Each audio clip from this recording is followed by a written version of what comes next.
இந்த பதிவுல நம்ம என்ன பார்க்க போறோம்? கால் பாத எரிச்சல் எதனாலங்க ஏற்படுது? அதுவும் முக்கியமா சர்க்கரை நோயாளிகளுக்கு ஏற்படக்கூடிய கால் பாத எரிச்சலை எப்படிங்க நம்ம என்ன பார்க்க போறோம்? கால் பாத எரிச்சல். சுகர் லெவல் நமக்கு அதிகமாகுது, 250க்கும் அதிகமாக போயிடுச்சுங்க அப்படின்னு சொல்றதுக்கு நிறைய பேருக்கு பார்த்தீங்கன்னா சுகர் லெவல் அதிகமாகிட்டே போகுது. ஸோ கால் பாத எரிச்சலும் இதனால் அதிகமாகலாம். முக்கியமாக இதில் பார்க்கக்கூடிய ஒரு விஷயம், காலில் ஏற்படக்கூடிய அது டயபெட்டிக் நியூரோபதி, அதாவது நம்மளுடைய நரம்புகள் பாதிக்கப்படுறதுனால. ஸோ பொதுவாகவே சுகர் லெவல் அதிகமாச்சுன்னா கால் பாதத்தில் தாங்க அஃபெக்ட் ஆகுது.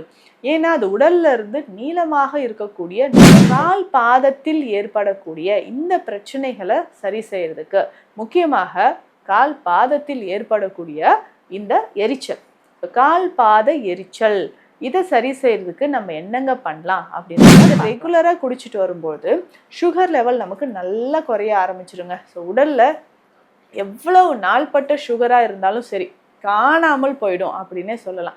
அப்போது சுகர் லெவல் குறையிறதுக்கு இது வந்து ஒரு பெஸ்ட் சொல்யூஷன் அப்படின்னே சொல்லலாம். ரெகுலராக இதை ஃபாலோ பண்ணிக்கிட்டே வாங்க.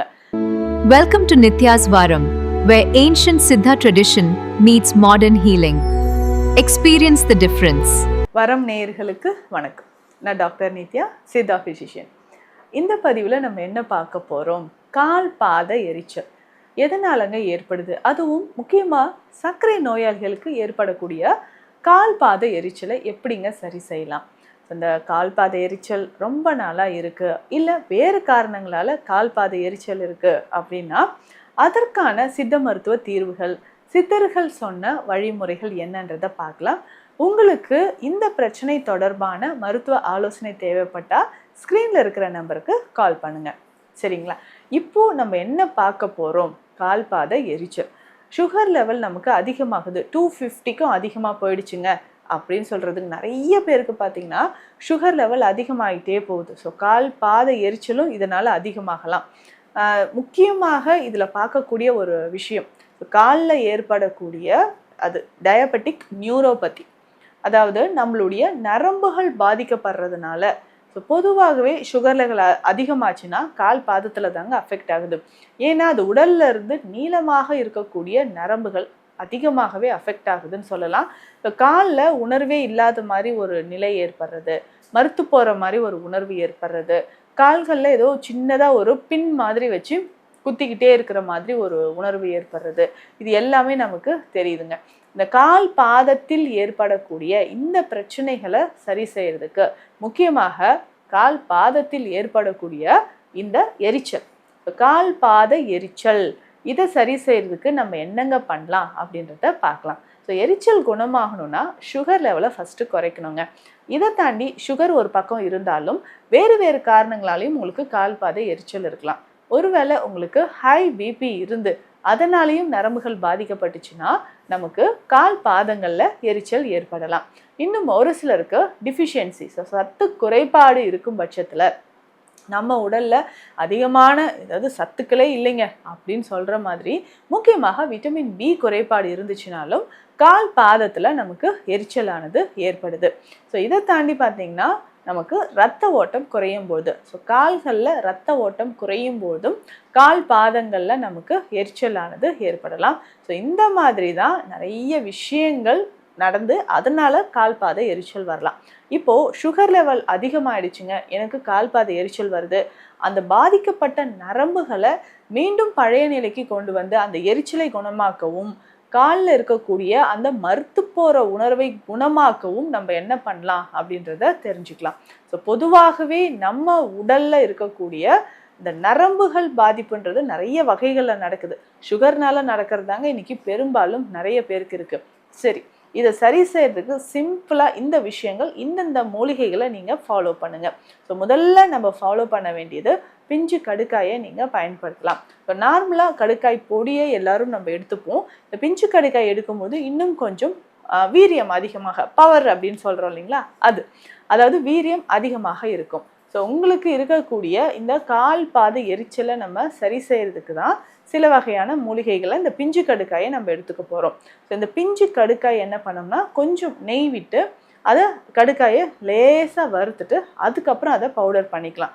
இல்லை நமக்கு பிஞ்சு கடுக்காய் பொடியாகவே நமக்கு நாட்டு மருந்து கடைகளில் இருக்கும், அதை வாங்கிக்கலாம். ஸோ இந்த பிஞ்சு கடுக்காய் பொடியை எடுத்து நல்ல ஒரு 3 சிட்டிகை அளவு, அதிகமாக தேவையில்லைங்க, 3 சிட்டிகை அளவு எடுத்து வெந்நீரில் கலந்து குடிச்சிடணும். ஸோ இந்த மாதிரி நீங்கள் குடிக்கணும். எந்த டைமில் குடிக்கணும்னா காலை இரவு 2 வேளையும் உணவு எடுப்பதற்கு ஒரு அரை மணி நேரம் முன்னாடி குடிச்சிருங்க. அதிகமான டோஸ் போட வேண்டாம், 3 சிட்டிகை அளவு போட்டாலே போதும்.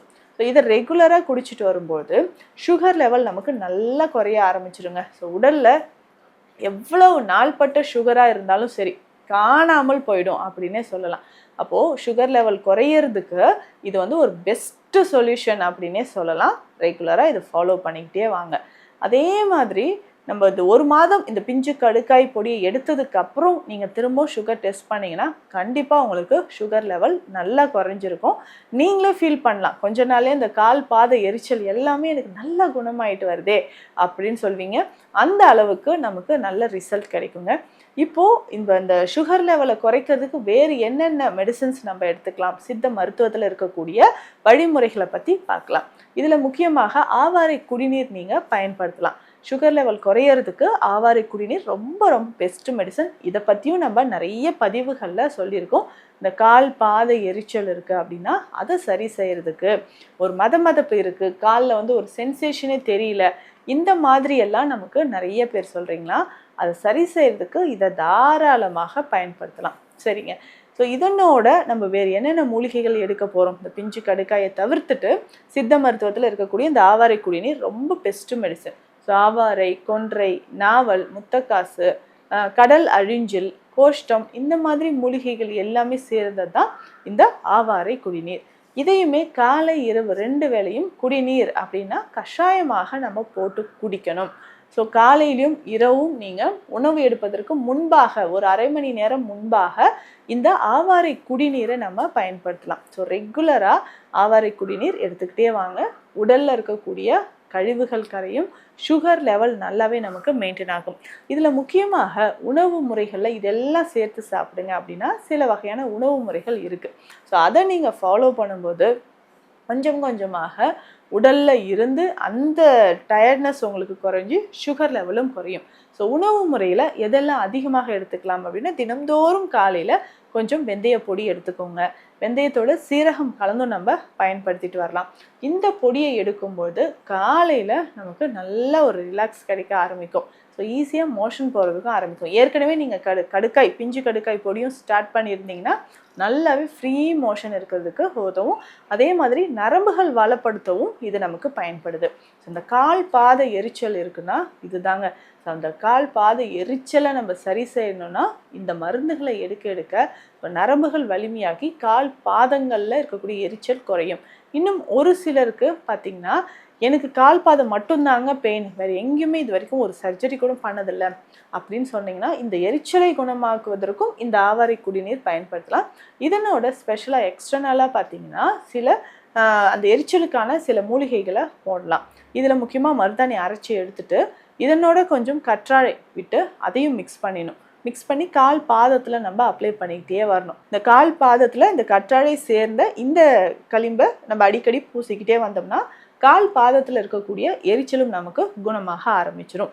ஸோ சுகர் லெவல் அதிகமாகி அதனால் கால் பாத எரிச்சல் இருந்தால் இந்த மெடிசன்ஸை பிஞ்சு கடுக்காயும் ஆவாரை குடிநீரும் பயன்படுத்துங்க. காலையும் இந்த ஆலோவேராவை நம்ம யூஸ் பண்ணிக்கலாம். இந்த மாதிரி பயன்படுத்தும் பொழுது ஒரு 20-25 நாட்கள்லேயே சுகர் லெவல் நமக்கு நல்லாவே குறைஞ்சிருக்குங்க. கண்டிப்பாக ட்ரை பண்ணி பாருங்கள். மீண்டும் அடுத்த பதிவில் சந்திக்கலாம். நன்றி.